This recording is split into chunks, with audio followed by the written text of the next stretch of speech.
IPL போட்டி தொடர் ஒரு வழியாக முடிந்துள்ள நிலையில் அதற்குள்ளாக T20 உலகக்கோப்பை போட்டியை எதிர்நோக்கி காத்திருக்கிறார்கள் கிரிக்கெட் ரசிகர்கள்.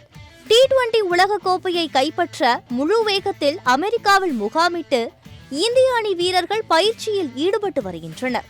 இந்த நிலையில்தான் T20 உலகக்கோப்பை போட்டியில் வெற்றி பெறுவதற்கு பிரத்யேக திட்டத்தை வைத்துள்ளதாக ரோஹித் சர்மா பேசியுள்ளார்.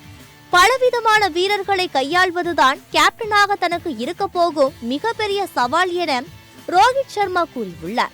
ஒவ்வொரு வீரருக்கும் உள்ள மன ஓட்டத்தை அறிந்து செயல்படுவதோடு அனைவரையும் சரிசமமாக நடத்துவது முக்கியம் எனவும், ஒவ்வொரு வீரருக்கும் இருக்கும் எதிர்பார்ப்புகளை பூர்த்தி செய்ய முயற்சிப்பதோடு அனைவருக்கும் ஒரே விதமான முக்கியத்துவத்தையும் வழங்க வேண்டும் என்றும் அவர் பேசியுள்ளார்.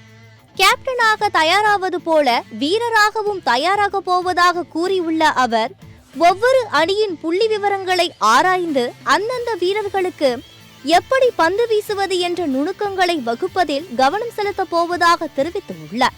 மேலும் மைதானத்தின் தன்மை, எதிரணியினரின் செயல்பாடு ஆகியவற்றை புரிந்து கொண்டு வீரர்களுக்கு எடுத்துரைப்பேன் என ரோஹித் சர்மா நம்பிக்கையுடன் தெரிவித்துள்ளார். ஐபிஎல் போட்டிகளில் மும்பை இந்தியன்ஸ் அணிக்குள்ளாக பல கட்ட மோதல்களையும் தோல்விகளையும் சந்தித்து திரும்பியுள்ள ரோஹித் சர்மாவின் கேப்டன்சி ஹிட் அடிக்குமா? T20 உலகக்கோப்பை போட்டியில் இந்தியா கோப்பையை கைப்பற்றுமா என்பதை பொறுத்திருந்துதான் பார்க்க வேண்டும்.